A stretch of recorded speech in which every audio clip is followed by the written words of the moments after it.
apat na pahina yun na pahayag ang pangalawang Pangulo, Inday Sara Duterte. Yung, kung nabasa mo ito ng buo, ano agad yung inyo pong naging komento? Go, go, go, Inday Sara.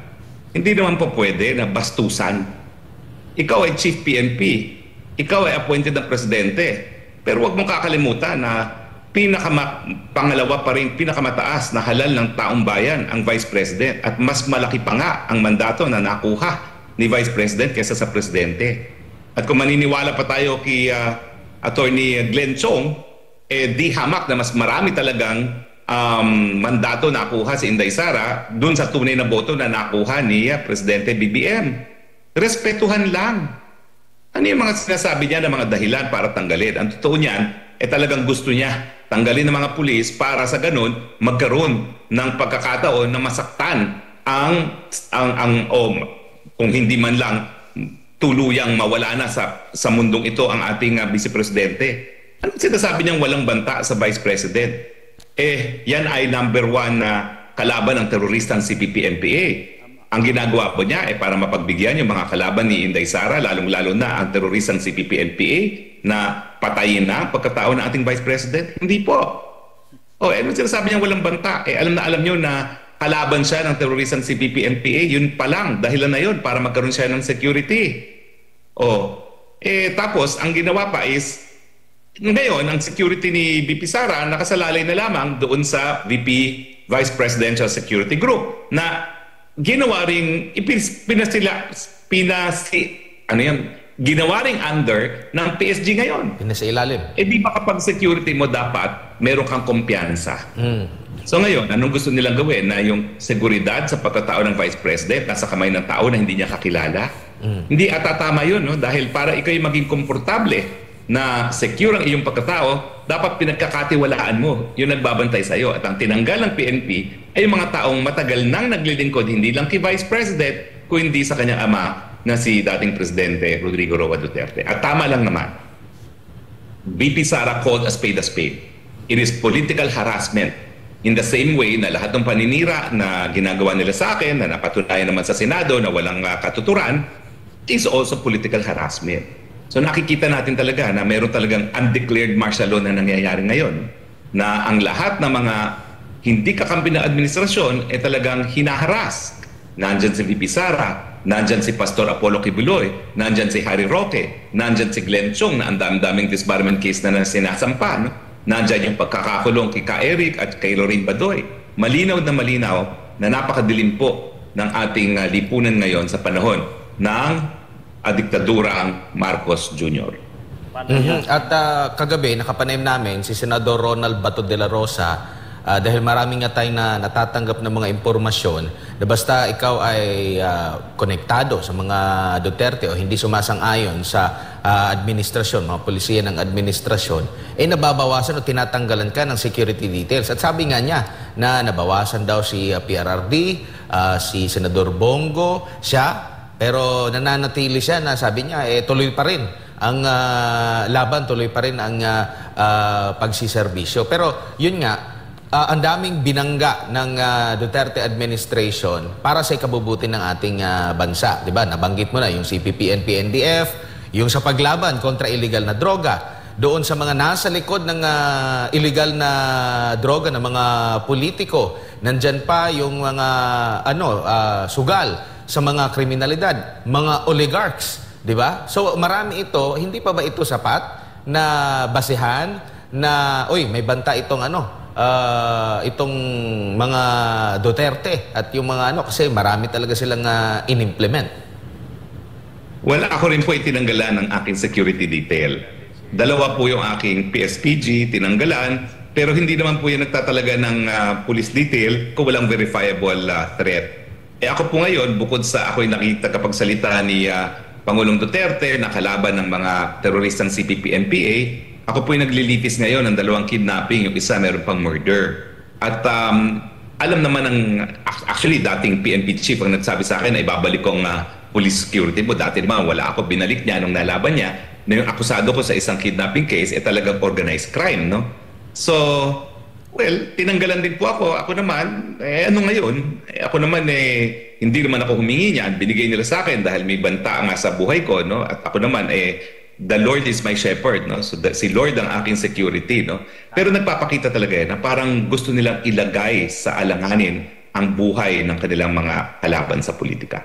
Kapansin-pansin sa naging pahayag na inilabas kahapon ni VP Inday Sara, si Maharlika, kayo, ang gamit nyo, pulburon video, meron pang WPS, white powdery substance. Pero siya, diretso. Ang sabi niya dito, at pagkatapos, ang relief ng mga PNP personnel ay dumating pagkatapos ko mag-resign sa DepEd, pagkatapos ko inihambing ang SONA sa isang catastrophic event, at pagkatapos lumabas ang cocaine video.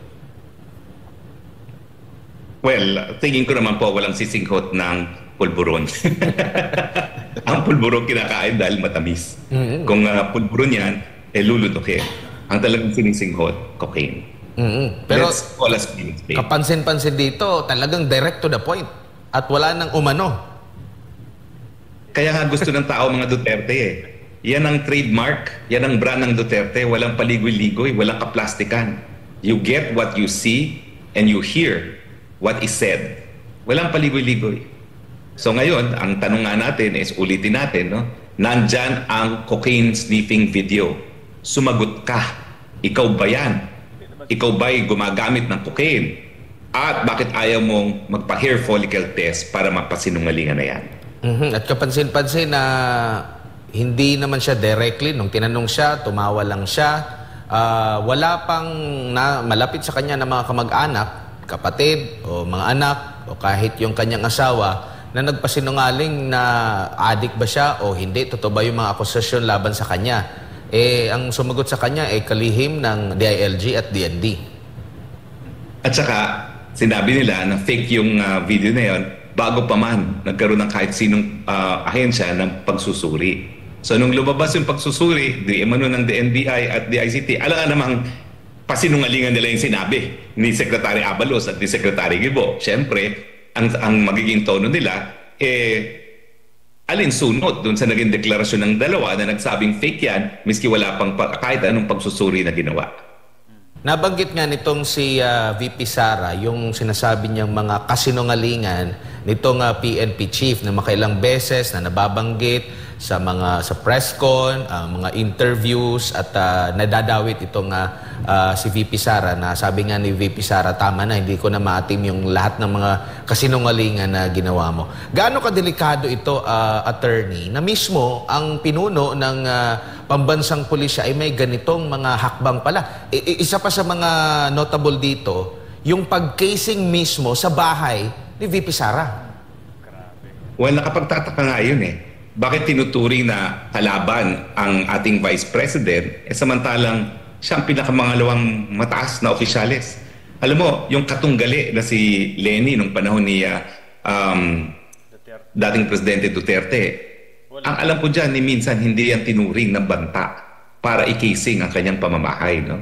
So ngayon talaga, malinaw na baka meron talaga silang mga plano na sa susunod na mga panahon, pagbintangan, bigyan ng paratang na krimen laban kay VP Sara at tuluyan ng arestuhin.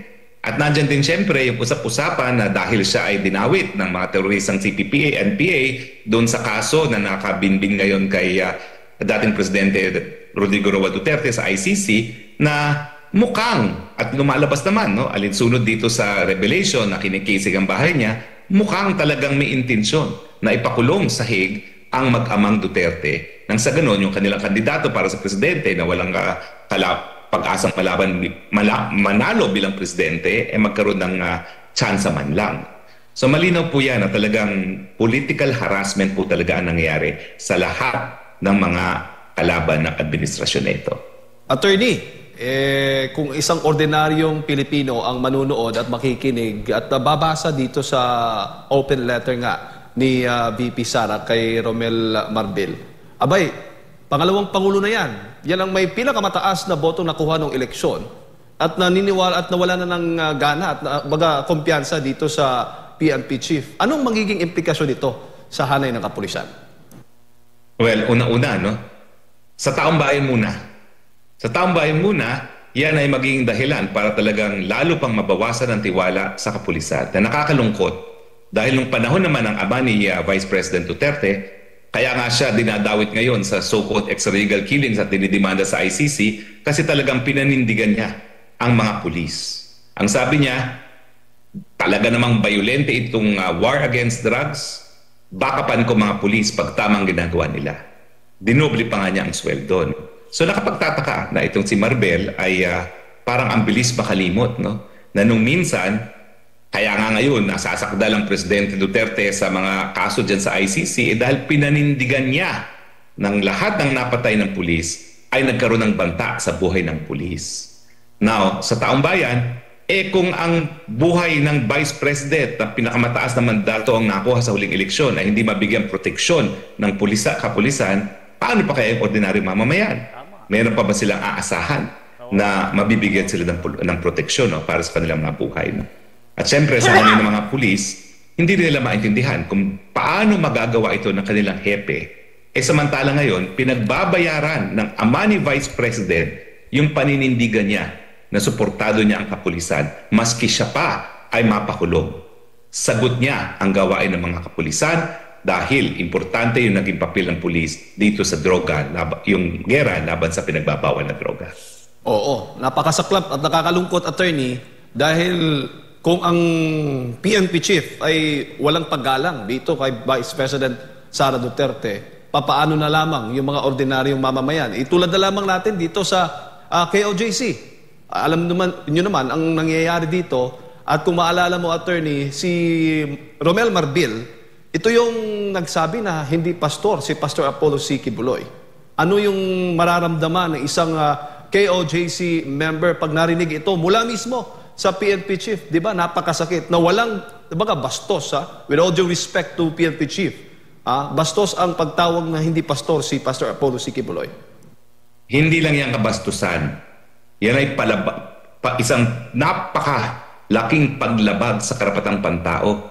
Dahil ang karapatan na magkaroon ng pananampalataya at kumilala ng mga pastor, kabahagi ng karapatan ng malayang pananampalataya. Freedom of religion. At yan po'y nakakalungkot dahil ang kapulisan, sila dapat ang nagpapatupad ng batas at nagsisiguro na ang kapulisan ay rinirespeto ang karapatang pantao. By way of example, yung pagtawag ni Marbel kay Pastor Apollo Kibuloy na hindi pastor, yan ay ehemplo na dapat labagin ang karapatang pantao na magkaroon ng karapatan ng malayang pananampalataya. Dapat po siguro sabihin nyo sa legal counsel ninyo, magsampa po ng kaso. Dahil tingin ko po, yan ay hindi lang paglabag doon sa Code of Ethics for Government Officials, yan din po ay labag doon sa ating anti-graft laws. Yung paunang salita ni VP Sara, attorney, wala nang wala nang PNP chief, wala nang general, diretso na open letter to Romel Marbil. Romel, tapos kama agad, diretso na. Kumbaga makikita natin na galit na galit itong pangalawang pangulo sa pangyayari at tila nawawalan na rin siya ng respeto dito sa PNP chief. Mas malalim ang tingin ko dyan. Hindi lang yan respeto. Yan ay pagkilala ni VP na yung mga ginagawa ngayon ni Marbel ay hindi sang-ayon sa inaasahan sa isang profesional na kapulisan. Kaya tinanggal niya yung titulo. You're not conducting yourself as a professional member of the PNP and you do not deserve to be addressed by your title. So hindi lang po galit yan. Yan po talaga ay paghiwatig ang iyong gawain, hindi gawain ng isang profesional na pulis. At tinanong naman ng media, kinuna ng pahayag si PNP Chief Marbel, kaugnay nga dito sa naging open letter ng Pangulo, siguro sinusunod lang din niya yung pahayag ni VP Sara na wag na kailanman banggitin yung kanyang pangalan. Kaya siguro hindi na siya sumagot, attorney, nung hinabol-habol siya ng media para makuha yung kanyang pahayag. Siguro natatakot na pag nagsalita pa siya, baka upakan siya ni VP Sara. Pero attorney, Ang nakakatakot at nakakabahala din, di ba malayo o posible bang mangyari kung yung assassination plot na ginawa doon kay dating US President Trump? Maaari ho bang mangyari din yan kay VP Sara? That's on Marbel pag binangyari yan. Ang iisipin ng tao, kaya pala tinanggalan ng pulis para magkaroon ng pagkakataon na mapatay si VP Sara. That's on him. That's on him.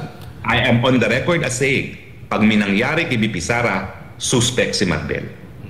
Oo. Isa din yan sa kinwestiyon ni VP Sara. Kasi yung mga trusted niya, way back 2010, nung mayor pa siya, it's either yung kanyang security ay dala-dala mula nung mayor siya, yung itinalaga panahon ni FPRRD, kumbaga pinagkakatiwalaan niya ito. And nabanggit niya sa unang bahagi na parang kaya sinadya na meron talaga or may kalayaan silang pumili para nandun yung trust and confidence. 'Di ba? Nangyari na nga yun doon sa Amerika, 'di ba? Na muntika na ang dating pangulo nasa pa siya ng Secret Service, no? So hindi malayo dito. Tapos tinanggalan siya.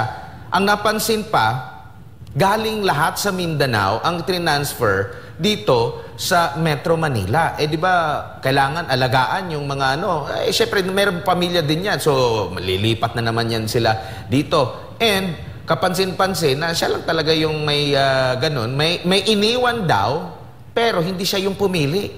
So, kung ganito ang ginawa, pwede ba natin gawin yan sa Pangulo? Na yung magbabantay sa Pangulo ay taga-ibang lugar? Kasi pwede naman palang ganito Hindi pumili Hindi pwede pumili.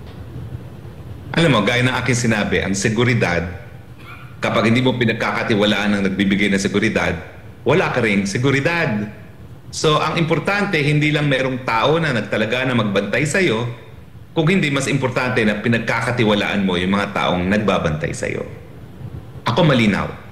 Baka may plano sila laban kay VP Sara. At laban sa lahat sa amin na tinanggalan ng security. Kaya nga po, pag may nangyari sa amin, ang unang suspect po dyan, yung mga nagtanggal na aming mga tao na nagbibigay ng seguridad. Di ba obvious naman yun? Opo.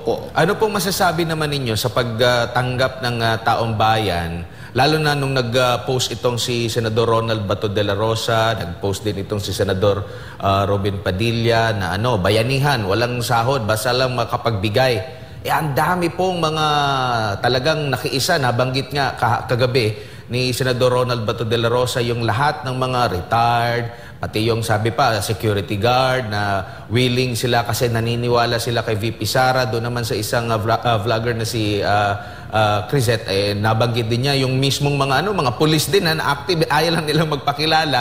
Pero marami din yung mga nagpapahayag. Sabi pa nga doon, mga sarhento sila pero buo ang aming suporta kay VP Sara. Ano yung dating nito, attorney po sa inyo? Well, nakakataba ng puso kasi talagang maraming nababahala doon sa pagtanggal sa security detail ni VP Sara. At sila ngayon nanindigan kung kinakailangan mag-volunteer na sila, miski walang sweldo, gagawin nila yon para protektahan ang tunay na alternatibo sa rehimen po ng Marcos ngayon.